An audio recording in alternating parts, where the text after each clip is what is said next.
may this be one of the best moments of your life. You're listening to the BusinessMirror podcast for a broader look on business with Senior Editor Dennis Estopase. Good day, I'm Dennis Estopase, and welcome to Farm Fridays, a podcast to be anchored by Jennifer Nang, the Associate Editor of the BusinessMirror. Ms. Nang also puts to bed the award-winning Agriculture and Commodities section of the BusinessMirror newspaper.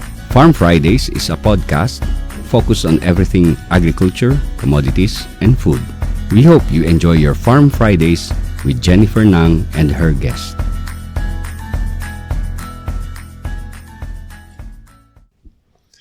This is Jennifer Nang and welcome to Farm Fridays. We are honored to have as guest Ms. Charina Ocampo, Corporate Affairs Head of Monsanto, Philippines. Good day, Chat. Kumusta? Hello, Jen. Magandang hapon. It's my pleasure to be here, and good afternoon also to your listeners. Thank you for inviting me. So next week, the Philippines is observing the National Biotechnology Week. Yes, that's right. What is biotech and how important is it really in the lives of Filipinos? Okay. Yung biotech, you don't just use that in agriculture. Mm-hmm. You use that also in the field of medicine. And it improves the lives of Filipinos in terms of, coming up with solutions to things, to challenges that ail us. Mm-hmm. For instance, in agricultural biotechnology, we use biotech to address problems regarding pests, like fall armyworm, corn borer, yung mga mabilis na nahihinog na mga prutas to lengthen their shelf life. So it's actually an agricultural solution to help farmers address their challenges. Now, yung National Biotech Week that's going to be celebrated next week, this is being organized by the Department of Agriculture, Department of Science and Technology, and Department of Health. I think the main organizer now is the Department of Health. And we are supporting the observance of National Biotech Week through Crop Life. Mm-hmm. It's an umbrella association of all these ag companies. And marami sa aming mga empleyado have been invited to be speakers in events, in seminars to explain what ag biotech is all about. I understand na corn lang sa ngayon ang kinocultivate sa Philippines. BT corn. Yes. Well, in the pipeline is golden rice. And ang talagang nagsispearhead nito ay ang Phil Rice under the Department of Agriculture and the International Rice Research Institute. And also yung ating GM papaya. Tapos BT eggplant. BT cotton. Oo. Wala pa tayo sa BT cotton. Oo. Pero ito na yung gumagalaw, these three agricultural crops. Hopefully, they get approved. Kasi sa ibang bansa talaga napakarami ng mga GM crops and farmers have really been planting GM crops because they, for many years, as I mentioned, they help address a lot of challenges. Alam mo yung ating mga magsasaka, they're very vulnerable, especially Filipino farmers because the country is visited by 22 to 26 typhoons every year. So yun pa lang napakalaking challenge na. Dagdagan mo pa ng mga peste. So just very recently and hanggang ngayon, yung fall armyworm, if you've heard about it. Yeah. Oo. At galing yun sa ibang bansa, may pakpak yun. So, nakakarating din yun sa Pilipinas and may sightings na. So, it's good that... So, that... hindi nila kailangan ng passport. Yes.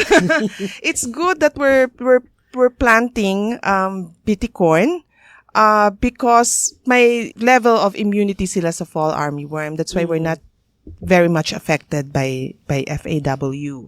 Now, yung mga crops natin that are genetically modified and being planted all over the world would include alfalfa, canola, syempre yung corn, cotton, papaya, soybean, sugar beets, summer squash.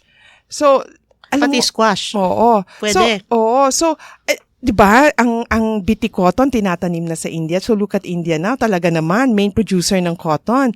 So imagine if our farmers would have access to would be able to plant all these GM crops. And ito na nga yung golden rice natin.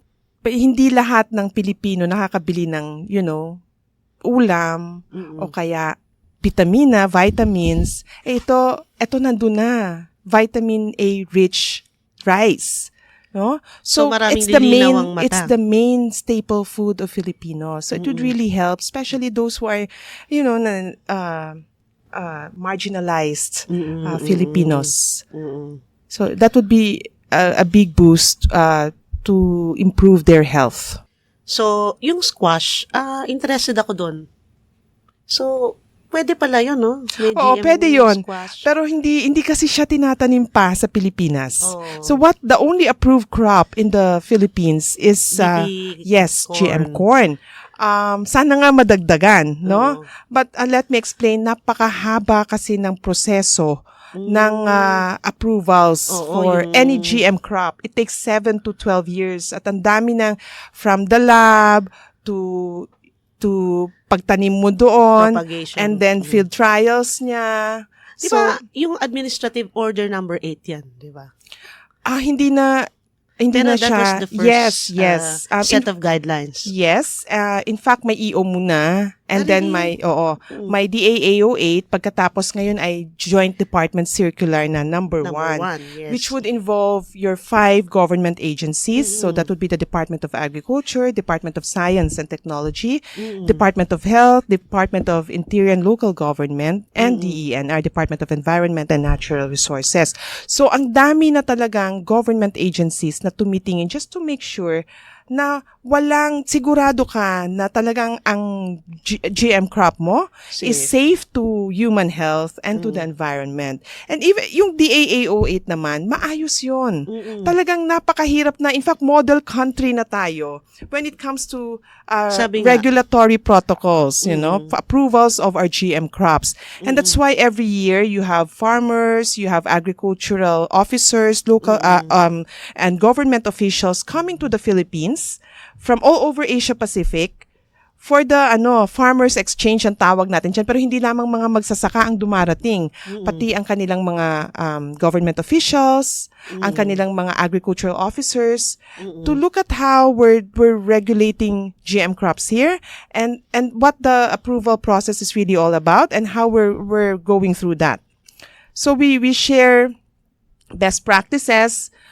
We actually inform them about our regulatory process, how it is. So our regulators also speak with them. And ginagawa nila itong modelo na. Aling country kaya o countries ang ginamit ang AO8 as model? Ay, kasi tayo ang may una dito sa Asia eh. So I suppose they would look at our regulatory Practically process lahat. as a reference. Yes. Oo. And syempre, kukunin nila yung what would really serve them well. Anong pagkakaiba ng AO8 sa JDC1? Kasi yung AO8, hindi pa involve yung local government.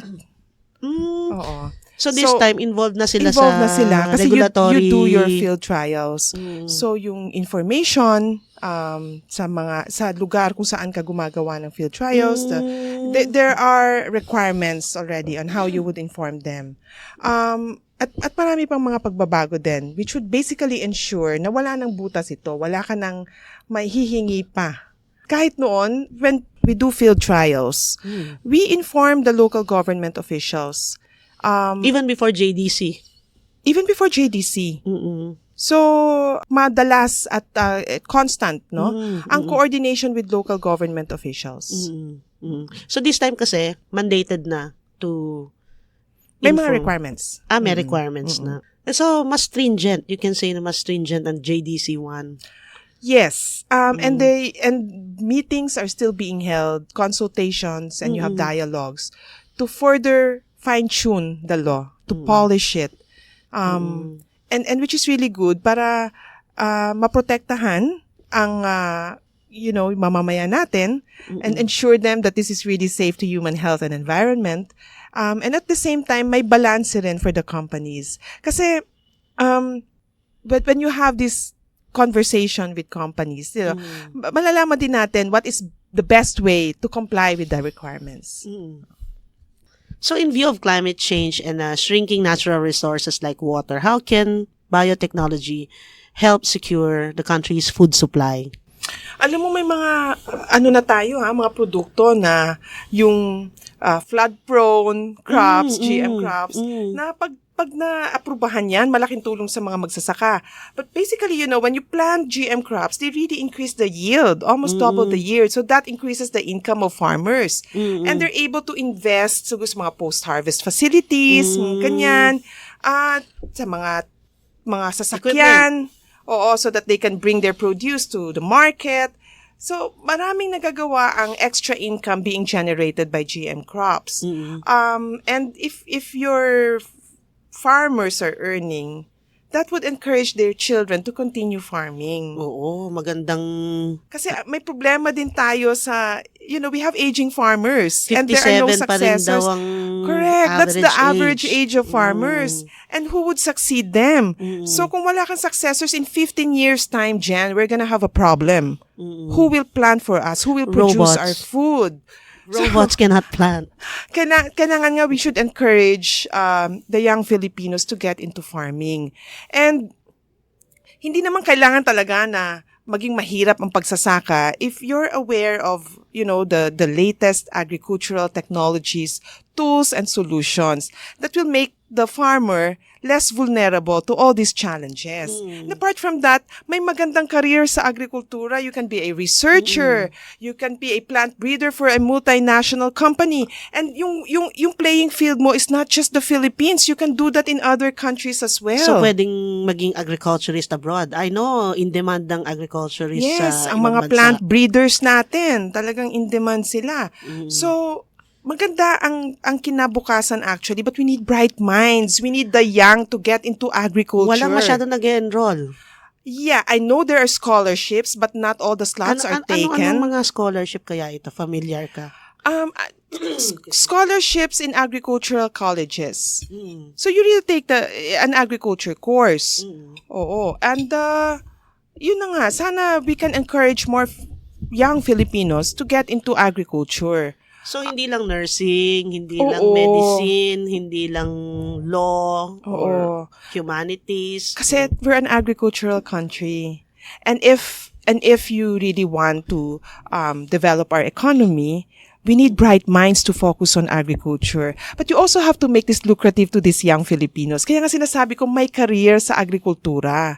So, hindi ka lang naman kailangan mag-farm. Kung nandyan kung may sakahan ka, you can help your family, but at the same time, you can be also employed in a multinational company. You can be a researcher there. You can be employed in all these, itong mga universities.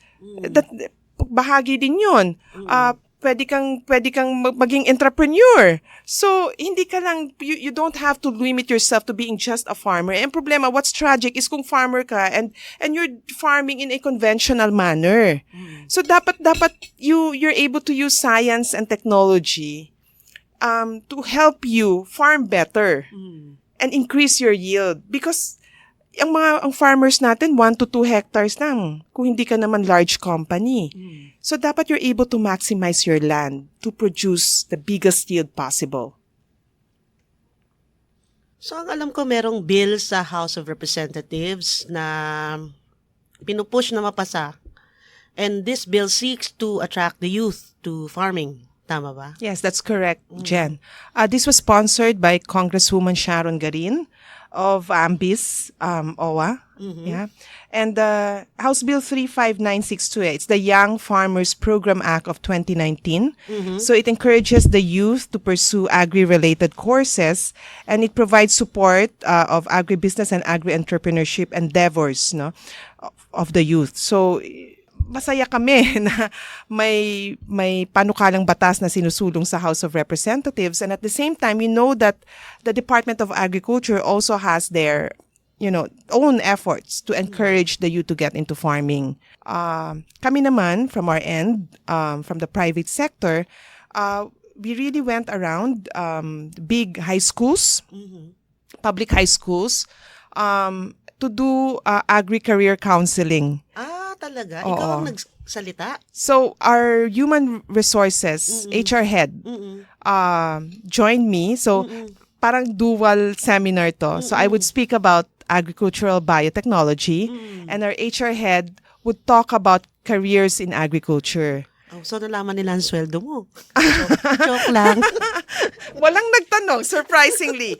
But dun sa agri-career counseling, sinasabi namin na when you take an agriculture course, hindi naman ibig sabihin maging magsasaka ka.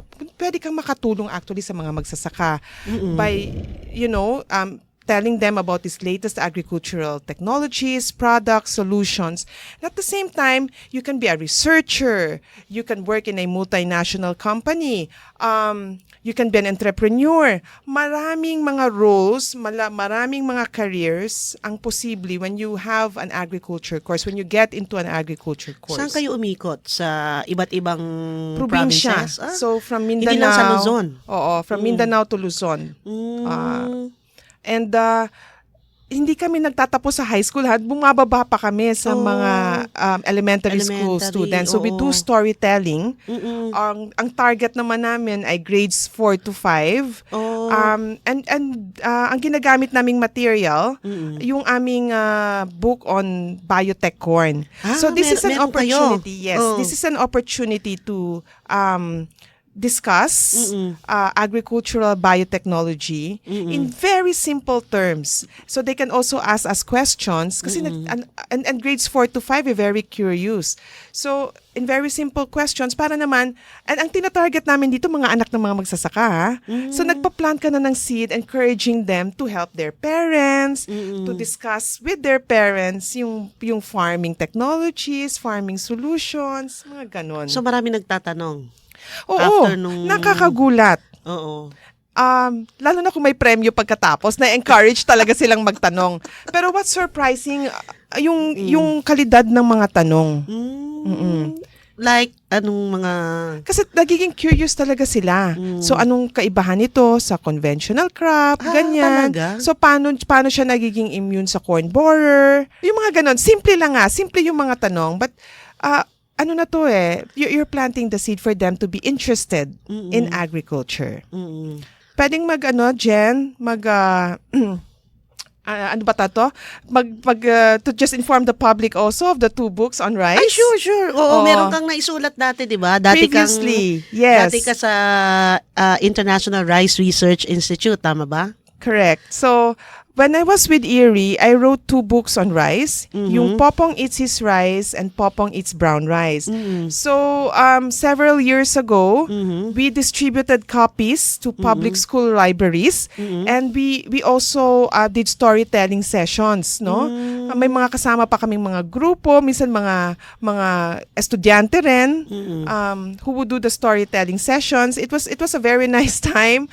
And we got young students very interested in agriculture at sa rice din na dapat na yun natutunan nila that they shouldn't be wasting rice, and also that brown rice is a healthier alternative to white rice. And the books are there. Hindi siya binibenta. Kung gusto nilang makita yung libro, they are in many public school libraries. But we're also hoping that the Bureau of Agricultural Research, ang publisher ng libro na to, would do a reprint. Hopefully. Sana. Oo, sana nga. Oo. Lalo ngayon na mainit ang issue tungkol sa bigas. These 2 books remain relevant. At there's a study na yung wastage sa bigas, kung maiiwasan natin yon, baka hindi ka na pwedeng kailangang mabawasan ng mag-import. imports. Yes. So, and lalo na ngayon, napaka-relevant na, no? Yes. So, hindi mo babalak sundan ito? Sana nga masundan. Pero for now, a reprint of this book, the 2 previous books on rice would really be very helpful.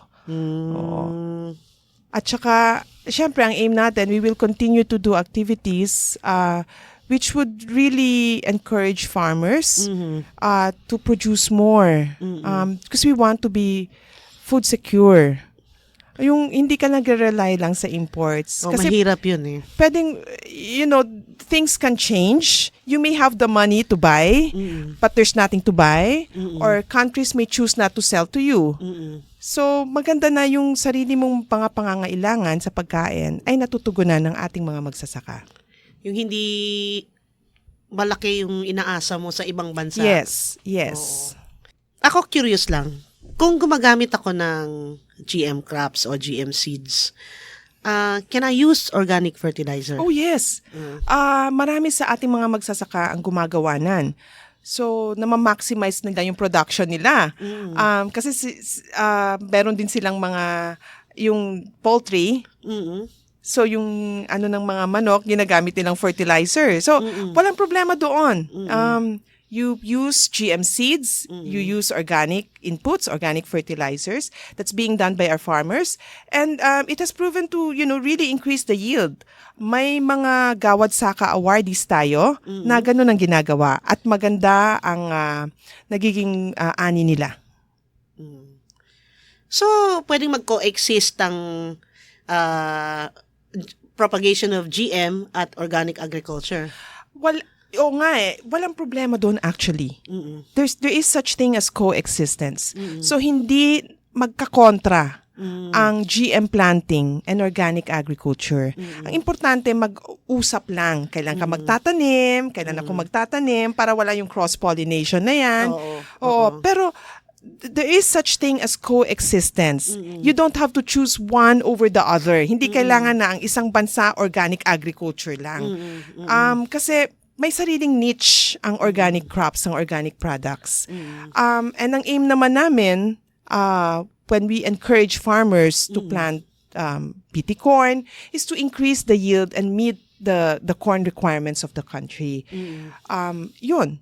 So, ang ultimate goal is ma-meet ang food demands, ma-meet ang requirements, at kung may gusto na kumain ng organic crops, organic produce, that's also fine. There's a niche for that. Doon sa regulatory approval, ako lang nagtataka, if GM is safe, why do we need to go through yung ganun kadaming requirements or ganun ka-stringent na screening process, kumbaga?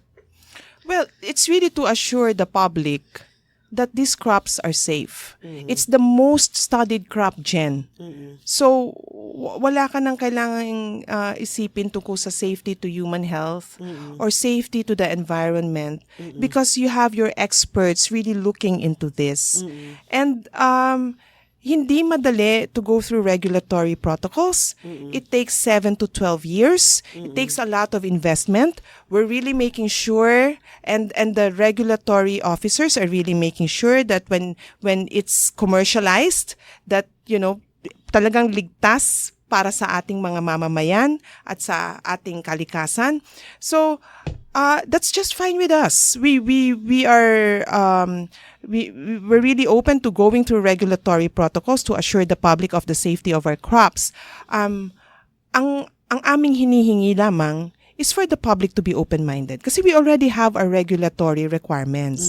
And kasama sa regulatory requirements na yon, pinapaalam din sa publiko kung may mga tanong sila, they can give that to our regulatory officers para ma-address while we are going through approvals, regulatory approvals. So ito na nga, 7 to 12 years. They can throw their questions. They can send their questions to the Bureau of Plant Industry. The regulatory officers can address all these concerns while we are going through the regulatory protocols. So kung may question ako, pwede mong dalahin sa Bureau of Plant Industry. And kami naman, bukas kami na para sa mga tanong. In fact, we really go around. We do courtesy visits. We meet with key stakeholders. We meet with key government officials so that if they have questions or concerns about what we do, about our crops, about our products, we can easily address all these concerns. Open kami. We're not asking for acceptance, no? Lang. We're in fact okay to be vigilant, but we want them to be open-minded kasi we believe in what we do. We believe in our crops. We believe that biotech crops can really help improve farmers' lives and can help our country be food self-sufficient. So, sana maging open-minded sila because in many other countries, several GM crops are already being planted and are making a difference in farmers' lives. Sa atin, BT corn pa lang ang only approved GM crop. Since 2003 pa yan. Yes. So, it has been 16 years? Yes, 16 years. That's a long, long time. 15 lang ako noon. Imagine that. Talaga. Oo nga naman, Jen. Totoo yan. I agree with you. Thanks for inviting me over. But that's true. Sa 16 years, walang sumunod. We have crops in the pipeline. Sana nga na maaprubahan na. But what we need is, for everyone to really be united on this issue. Gusto ba natin talagang isulong to? Kung ganon, isulong natin. And no problem about being very vigilant and really making sure that this would really improve the economy of our country, improve farmers' lives, safe to the environment, safe to human health. Because up until now, Jen, wala ni isang proof, no? Strong evidence based on science, based on facts, that someone got sick because of GM crops. That the environment got damaged because of GM crops. In fact, kabaliktaran nga eh. Dahil hindi na masyado nag-spray ang magsasaka, you're actually protecting their health. At dahil, itong GM crops, hindi ka na, because hindi mo na kailangan bungkalin yung lupa para tanggalin yung mga weeds mo, no-till na siya, napoprotect mo pa yung soil. It's helpful to the environment, to protecting the environment, and it's safe to human health. No worry about that. So what's next for Philippine biotech? Sana masundan na ang biotech corn, ang GM corn. And we really hope that we can come up with more varieties that will help address the challenges of our farmers and really make farming lucrative. We hope that we have more students getting into agriculture and studying agricultural biotechnology. There's such a course that is being offered by the University of the Philippines. We're hoping that, as years go by, people would become really open to this, would use the technology, farmers would use the technology, we expect that we're hoping that they'll be more vigilant para kung may mga tanong, masagot din namin. And kami, in the industry, in the biotech industry, we've always been, for so many years now, we've been open about this. We would want to address concerns. We welcome the opportunity to be able to answer questions. That's why masayang-masaya ako, Jen, when you invited me over. Talagang ito ay isang pagkakataon na I wouldn't miss. Thank you so much. Buti nga tinanggap mo. Thank you. And because members of the media are really very effective amplifiers, mas marami kayong nararating at natutulungan nyo kami to explain something that is, misunderstood. Kasi kung ano-ano ang naririnig nila about biotech, about GM crops na hindi naman science-based or fact-based. So sana, just in case you hear something that's negative, refer this to the proper person, to the proper authorities, to government officials, or to CropLife Philippines. And also the companies would be ready to address kung nakakarating sa amin. We would address such concerns. Pero talagang safe sa environment, safe to human health, at dahil dumaan to sa napakatindi na regulatory approval process, natingnan na to ng mga eksperto, Jen. This is the most studied crop. We had a very enlightening discussion on biotechnology with our honored guest, Ms. Chat Ocampo. And thank you so much, Jen, for having me here, and thank you to your listeners as well.